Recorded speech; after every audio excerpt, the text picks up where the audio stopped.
Le Seigneur dit, Jean 15, 15, je vous ai choisi hors du monde. Il est venu nous délivrer de l'attraction des choses terrestres, dans le but de nous donner des richesses éternelles.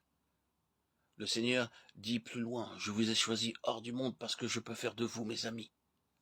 Ces mots ne sont pas seulement réservés aux apôtres auxquels il parlait. Il s'adresse également à vous et à moi. Je t'ai choisi pour faire de toi mon ami, dit-il. Seuls ceux qui ont la vie divine peuvent comprendre ces paroles. Car comment un pécheur vivant dans le péché et les ténèbres pourrait-il être l'ami de Dieu? Toutes les choses que j'ai entendues de mon Père, je vous les ferai connaître, dit-il. Et nous pouvons prouver au monde entier que nous sommes les amis du Seigneur Jésus-Christ, parce que jour après jour, ces vérités, ces mystères cachés, même aux anges du ciel, nous sont révélés.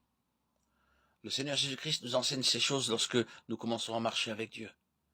Il nous apprend le secret de parler avec lui, de recevoir journellement quelque chose de lui. De telles choses ne peuvent être apprises d'aucun professeur, enseignant ou autre.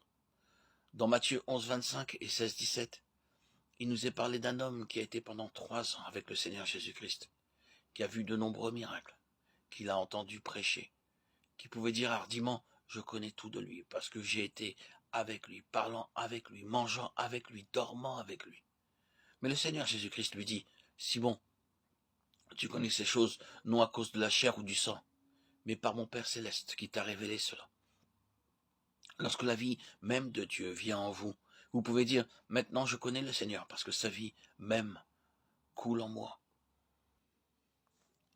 constamment et abondamment. Et que cette vie m'apporte la révélation de sa volonté et de son dessein. Maintenant, il peut me punir et me châtier. Néanmoins, je sais qu'il m'a choisi.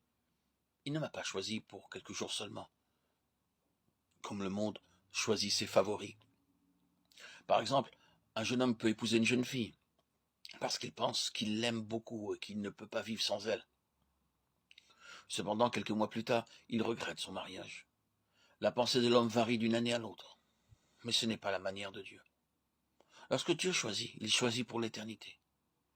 Eh bien, que nous puissions faillir et l'attrister, son choix ne change pas. Dieu nous a choisis. Il nous a choisis pour un dessein et il sait comment s'y prendre pour nous faire accomplir ce dessein. Ésaïe 49, 3. Dieu avait réprimandé Jacob de nombreuses fois. Cependant, il l'avait choisi et son choix ne changera jamais. Cela demanda beaucoup d'années et beaucoup de patience à Dieu pour former Jacob comme un vase élu. Dieu aurait pu dire « Maintenant Jacob, tu n'es pas bon, j'ai commis une erreur. Il n'y a aucune espérance pour toi, tu es tellement faible et sans espoir. » Mais Dieu n'a jamais rien dit de semblable. Il réprimanda Jacob, le châtia jusqu'à ce qu'il devienne Israël. Dieu l'avait choisi bien avant sa naissance et son choix ne varia jamais. Qui que vous puissiez être, et bien que vous apportiez un témoignage sans espoir à votre entourage, bien que votre père et votre mère aient pu dire devant vos amis qu'il n'y a aucun espoir pour vous, qu'ils pensent que vous êtes sans valeur, entièrement inutile. Cependant, Dieu ne vous rejettera pas.